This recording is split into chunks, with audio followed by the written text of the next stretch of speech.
Once upon a time, in a village called Ashenvale, there lived a girl named Alara who believed in looking before she leaped, in thinking before she feared, and in the power of a kind heart.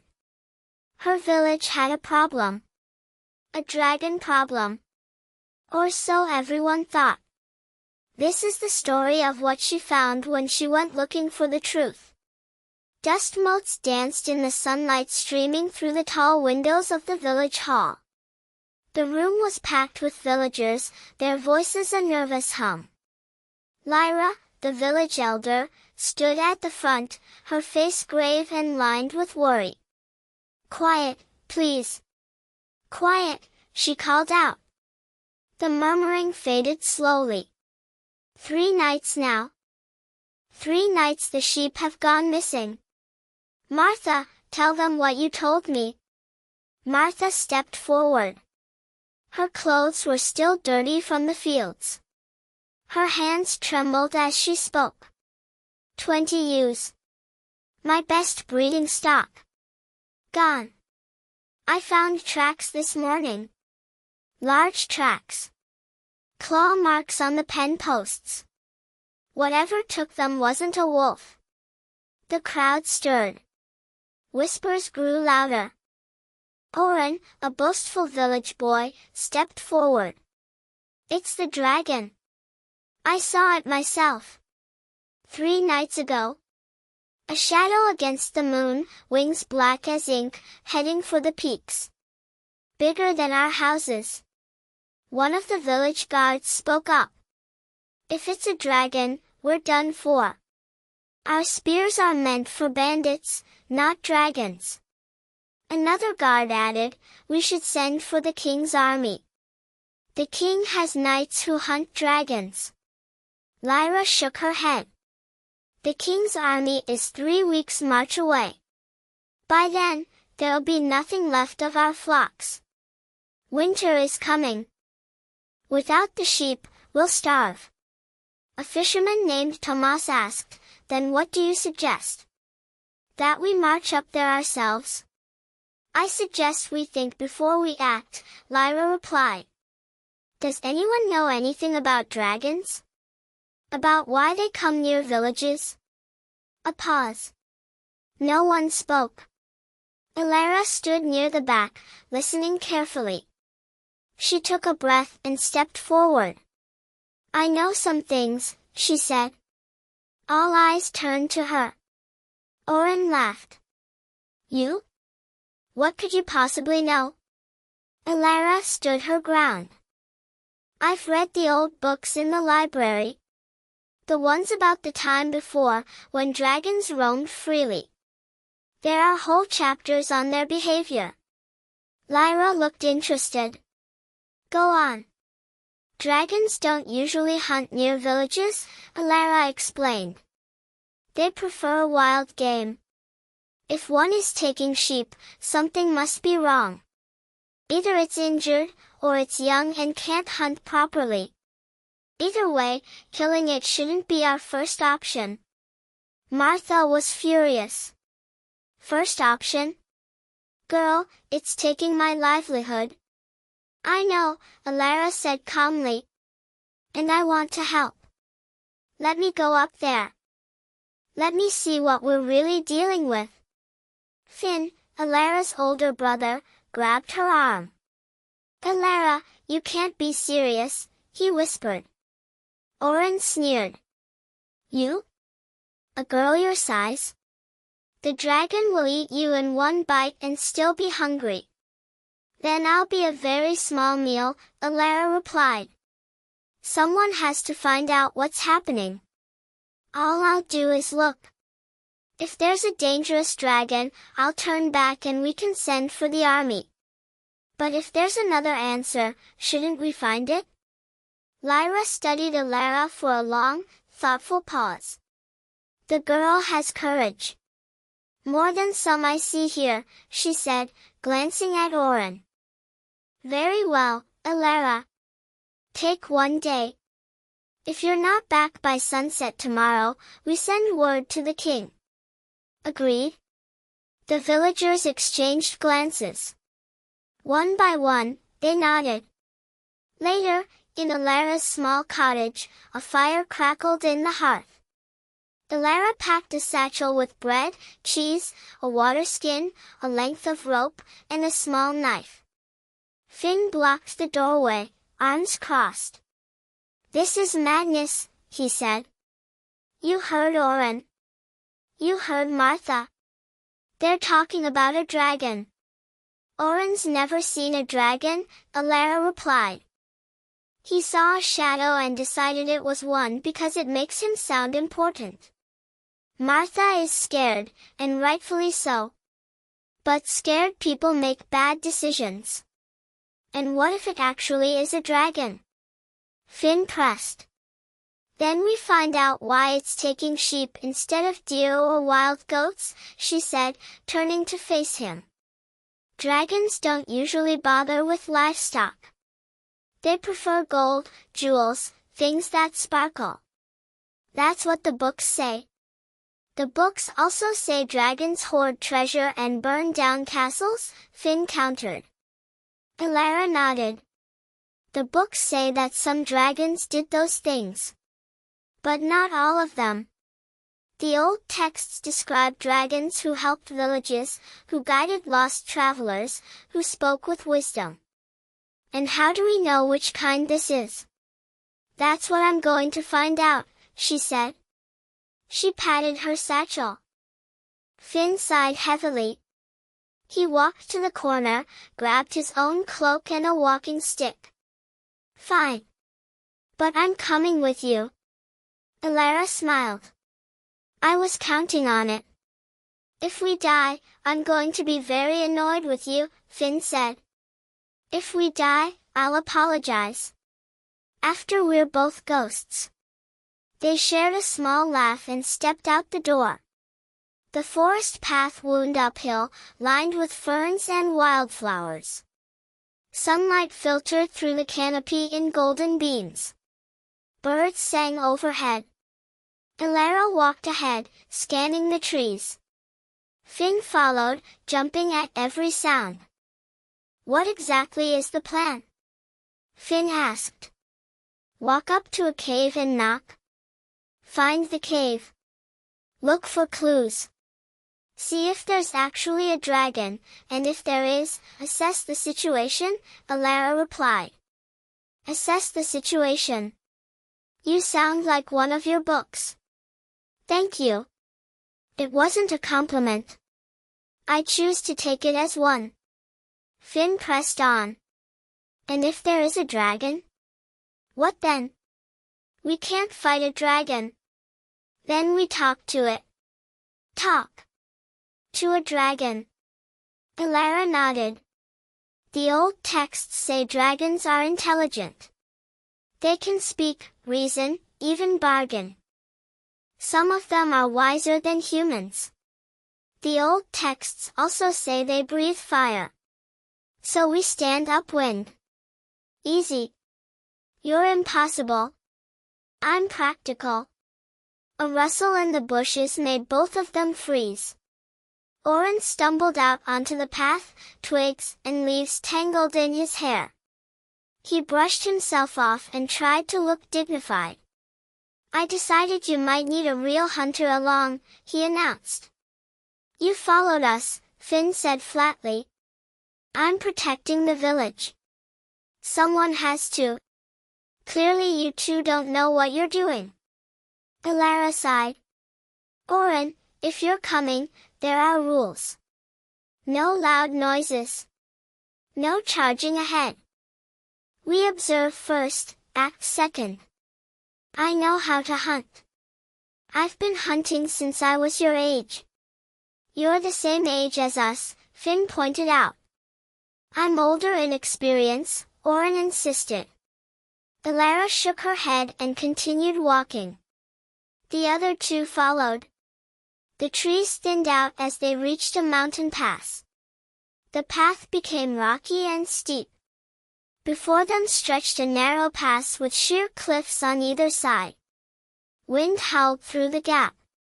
In the distance, high up on the mountain face, a dark opening gaped like a mouth. Alara stopped and pointed. There. That must be the cave. Finally, Oren said. Stay behind me. I'll handle the dragon if it comes to that. The plan was to observe first. Not charge in, Alara reminded him. Plans change when danger is near. Oren, for once in your life, listen to someone else, Finn said. I listen to myself. I've kept me alive this long. We're not fighting anything, Alara insisted. We're gathering information. That's all. We'll see, Oren replied. He strode ahead. Alara and Finn exchanged a worried look and followed. The path wound upward. Loose rocks tumbled under their feet. The cave grew larger as they approached. The mouth of the cave was tall enough to fit 3 men standing on each other's shoulders. The stone around the entrance was scorched black with old burn marks, faded with age. A warm draft flowed from inside, carrying a faint smell of ash and hay. Alara ran her fingers over the scorched stone. These marks are old. Months, maybe years. Whatever made them hasn't done so recently. So the dragon can't breathe fire? Finn asked. Or chooses not to. Either way, it's good news. Oren drew his knife. The blade glinted in the dim light. I'll go first, he whispered. Oren, put the knife away. We're not attacking anything, Alara said. It's for protection. If the dragon wanted to hurt us, it would have attacked already. We're at its front door. Oren hesitated, then reluctantly sheathed his knife. They stepped inside. The cave mouth opened into a vast chamber. Stalactites hung from the ceiling like stone teeth. The air was warm and heavy. A faint orange glow pulsed from deeper inside, like the embers of a dying fire. The walls were covered in scratch marks, some deep, some shallow. Alara touched one. Practice marks. For clawing. This is a young dragon's cave. How can you tell? Finn asked. Adult dragons have better control. These are uneven. Like a child learning to write. They moved deeper. The chamber widened. In the center, curled in a massive nest of hay, dried grass, and sheep wool, lay a dragon. She was not the monster Oren had described. She was young, no larger than a horse, with amber scales that caught the dim light. Her wings were folded against her sides like a bat's. Her chest rose and fell in deep, slow breaths. She was fast asleep. Scattered around the nest were a few old, dry sheep bones and some empty wool sacks from the village. She's just a baby, Alara breathed. Oren's fear turned to fury. A dragon's a dragon. Look at those bones. She's a killer. Those bones are old. She's been here a while, Alara said. I don't care. Before anyone could stop him, Oren pulled out his knife and hurled it. The blade spun through the air and struck the dragon's flank, then bounced off a scale with a dull clink. The dragon jolted awake. Her eyes snapped open, large and golden and confused. She blinked rapidly. Then she saw the humans. Her eyes widened in terror. She scrambled backward, pressing herself against the cave wall, raising her wings in front of her face like a shield. Please don't hurt me. Please, she cried. Her voice was high and scared, like a child's. Alara stepped forward with her hands up. We won't. We're not here to hurt you. Don't listen to it. Oren shouted. It's trying to trick us. I'm not tricking, the dragon said, shaking. I'm scared. Please go away. Oren, shut up, Finn said quietly. It talks. That makes it worse. It'll call its mother. It'll. The dragon's voice cracked. I don't have a mother. The words hung in the air. The dragon's eyes welled with tears. Her whole body trembled. Elara knelt slowly.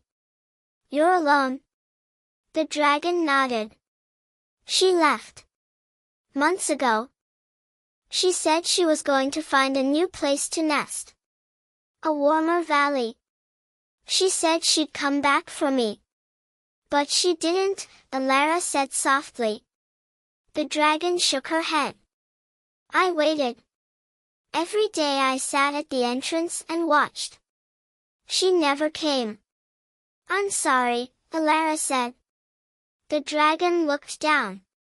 I didn't want to take your sheep. I didn't. But I was so hungry. I can't hunt. My fire hasn't come in yet. The sheep were slow and easy. I'm sorry. I'm so sorry. Her voice cracked. A tear rolled down her snout and dripped onto the stone floor. Finn slowly lowered his guard. Oren stared, his bravado crumbling into shame. What's your name? Elara asked. The dragon looked up. Ember. My mother called me Ember. Because I was small and warm, like the last coal before the fire goes out. Elara smiled. That's a beautiful name. You're not going to kill me? Ember asked, sniffling. No, Ember.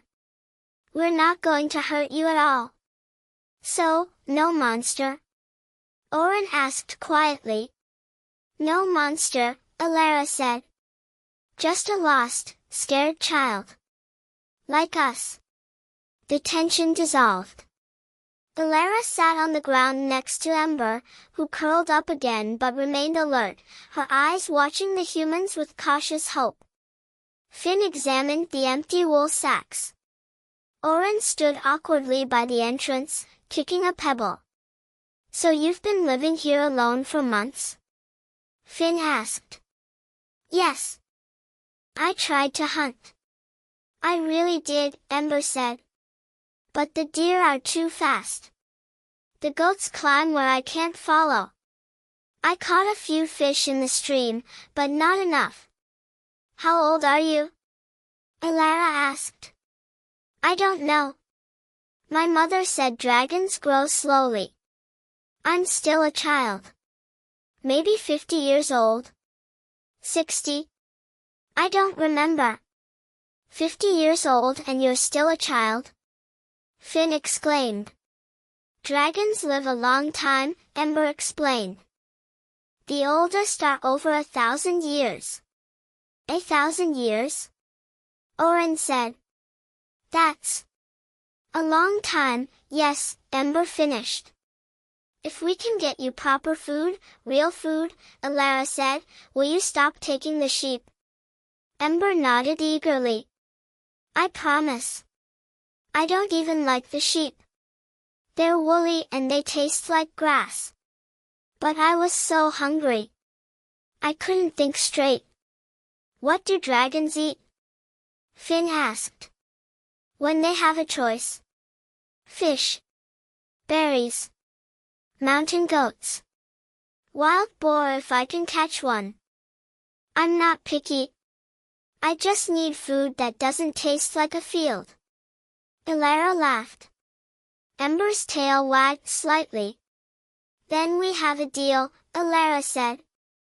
The village has a river full of fish. And the mountains have plenty of goats. We can help you learn to hunt properly. The village will never agree to feeding a dragon, Oren said. They will if I explain properly, Elara insisted. They're scared, not cruel. Once they see she's not a threat, once they understand. Ember interrupted, her voice small. Will they come with torches and spears? A long pause. Elara looked at the young dragon's frightened face. She reached out and placed her hand gently on Ember's snout. Not if I have anything to say about it. And I have a lot to say. Ember smiled slightly. I can tell. That's the truest thing you've said all day, Finn snorted. Orin spoke reluctantly. I might say something too. To the villagers. I was wrong. About the dragon.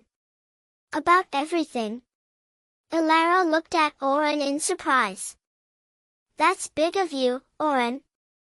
Don't get used to it, Orin said, shrugging. They returned to the village at sunset. The sky was painted orange and purple. A crowd had already gathered in the square. Torches were being lit. Some villagers held pitchforks. Others carried torches. The mood was tense. Lyra stood at the front, arms crossed. Well, she demanded. What did you find? There's a dragon, Elara said. A young one. Her name is Ember. The crowd erupted. Voices overlapped. We knew it. We must drive it out. Burn it out. Martha stepped forward. She's been eating my sheep. My livelihood. We can't just let her stay. Lyra raised a hand. The crowd quieted. Let the girl speak. Elara, you said her name. You spoke to it? I did, Elara said. She's not a monster. She's a lost child. Her mother abandoned her months ago. She's been alone this whole time, surviving on whatever she could find. She stole the sheep because she was starving. She couldn't hunt. Her fire hasn't come in yet. A dragon without fire? Is that possible? One of the guards asked. She's young, Elara explained. Too young. The old texts say dragons don't develop their flame until they're over 100 years old. She's barely half that. A dragon is a dragon, a villager shouted. Fire or not. We can't trust it. Elara's voice rose. She cried, okay. When Orin threw a knife at her, she didn't attack. She begged us not to hurt her. She cried like a frightened child. I can't fight a dragon. But I can recognize someone who's scared and alone. She's not our enemy.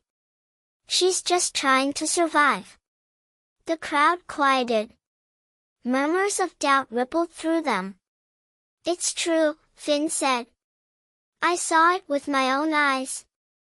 A full-grown boy threw a knife at her and she curled up and cried. Orin stepped forward. He looked at the ground, then at the crowd. He's right. I threw the knife. I was scared and I acted like a fool. The dragon didn't even try to hurt me. She begged me to stop. I was wrong about her. And if I can be wrong, maybe all of us can. Shock rippled through the crowd. Martha's face softened slightly. I made a promise, Elara said. We'll feed her from the river. The river has more fish than we could eat in 100 years. She won't touch the sheep. I know it. You vouch for a dragon? Lyra asked. I do. And if she breaks her word? Then I'll hold myself accountable. She saved my life today. When Orin attacked, she could have killed him. She chose not to. That means something. Lyra looked at the crowd. She looked at Martha. She looked at the dark mountains in the distance. Slowly, she nodded. Very well. We'll try it your way. 1 month. If the sheep are safe, the dragon stays. If not, we'll have to take other measures. Thank you, Elara said. Don't thank me yet, child, Lyra replied. The month hasn't started. A week later, Alara and Finn carried a bucket of fresh fish up a mountain path to a clear stream that rushed over smooth stones. Ember waited by the water, her tail swishing back and forth like an excited dog. Is that breakfast? Ember asked, perking up. Yes, Alara laughed. And don't eat the bucket this time. Ember looked embarrassed. The bucket was an accident. Finn set the bucket down. The bucket was delicious, apparently. I still don't know how she ate the whole thing. Metal and all. I didn't eat the metal, Ember insisted. I just crushed it. Alara emptied the fish into the stream. Ember dove in with a joyful splash, sending water everywhere. She caught a fish in her mouth and swallowed it whole. The dish is so good, she said, her mouth full. Don't talk with your mouth full, Alara said. Ember swallowed and caught another fish. Sorry, she said sheepishly. She's getting faster, Finn observed. A week ago she could barely catch one. She's learning to hunt, Alara said. I've been showing her how to watch the water, how to predict where the fish will swim. You're teaching a dragon to fish, Finn said. Someone has to. She's got to be able to take care of herself when we're not here. Ember surfaced with a large fish in her mouth. She dropped it gently at Alara's feet. It was still flopping. For you, Ember said. For being kind to me. Alara's eyes glistened. She knelt down and wrapped her arms around the dragon's warm neck. Thank you, Ember. This is the best gift anyone has ever given me. Ember leaned into the hug. You're warm. Like my mother used to be. A quiet moment passed between them. Finn watched, a small smile on his face. He cleared his throat. We should head back. The village will be wondering. Let them wonder a little longer, Alara said, staying in the hub. 2 weeks later, the village green was bustling. Children played. Adults worked. Everything seemed normal. Martha approached Alara, who was drawing water from the well. Alara. A word, Martha said. Alara looked a bit nervous. Yes, Martha. Martha crossed her arms. The sheep are fine. All of them. I haven't lost a single one since you spoke to the dragon. That's good. It's more than good. It's a miracle. I thought for sure we'd be ruined. Martha paused. I wanted to thank you. For being brave enough to do what the rest of us couldn't. Alara was surprised. You're welcome, Martha. The fisherman says the river has more fish than ever, Martha continued. Says your dragon friend might be scaring away the predators that were eating the eggs. She's not my dragon, Alara said. She's her own. Martha gave a small smile. Maybe. But you're the only one who believed in her. That counts for something. She walked away. Finn approached. What did she want? She thanked me. Martha. Grumpy, I lost my sheep, Martha. The same.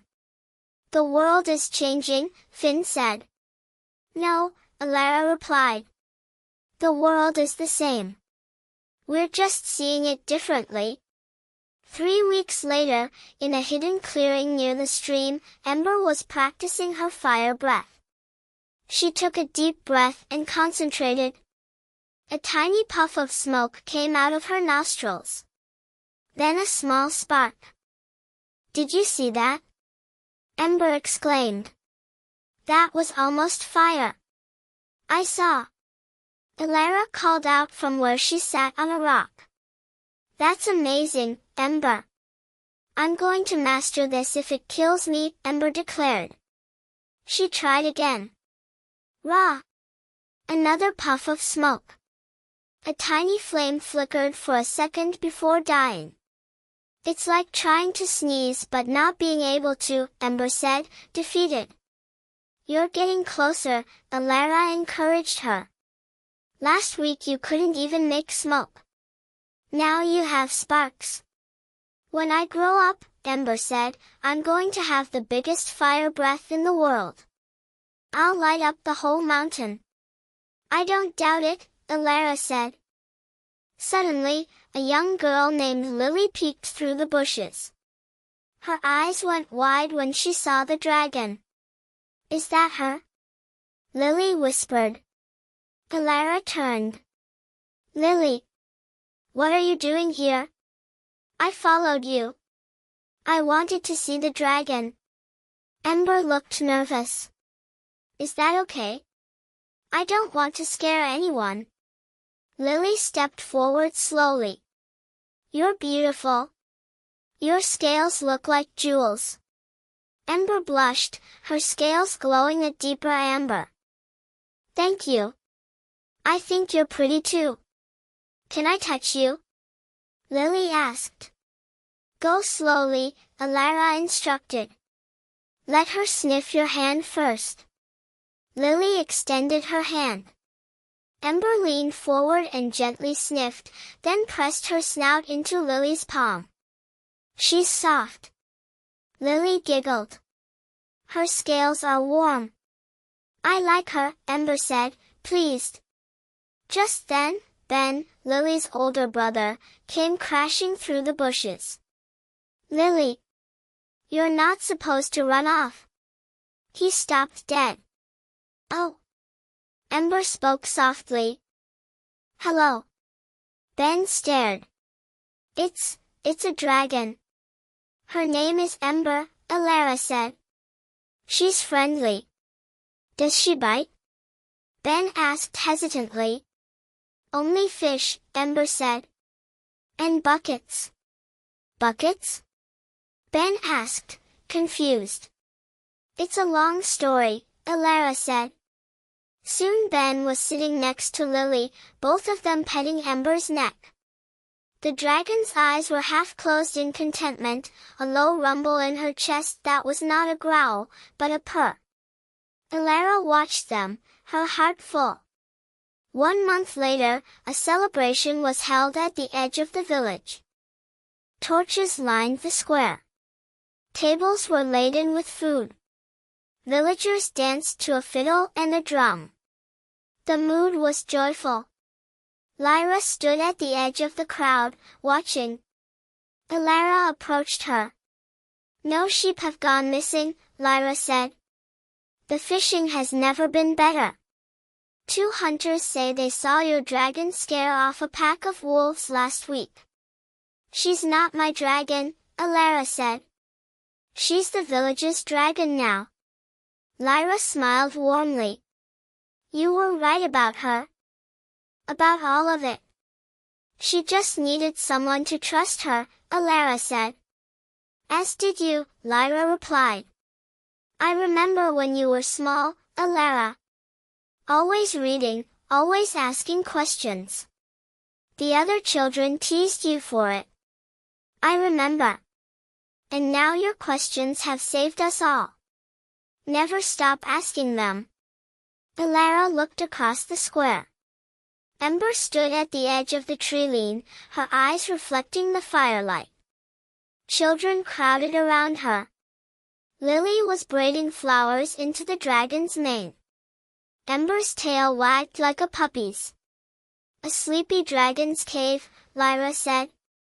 That's what the old map makers called that mountain. Turns out the dragon wasn't sleeping. What was she doing? Alara asked. Waiting. For someone to see her for who she really is. Alara smiled. Ember looked up and met her eyes across the crowd. The dragon's chest glowed faintly. A tiny spark of fire flickered from her nostrils, the most successful attempt yet. Elara! Ember called out. Did you see that? I saw. Elara called back, laughing. You're getting so strong. Ember beamed under her flower crown. I'm going to be the best dragon a Shenvale has ever seen. I'm going to protect this village until I'm 1,000 years old. The villagers laughed, not at her, but with her. They raised their cups. To Ember. To the dragon who guards a Shenvale. Elara walked over and sat beside Ember.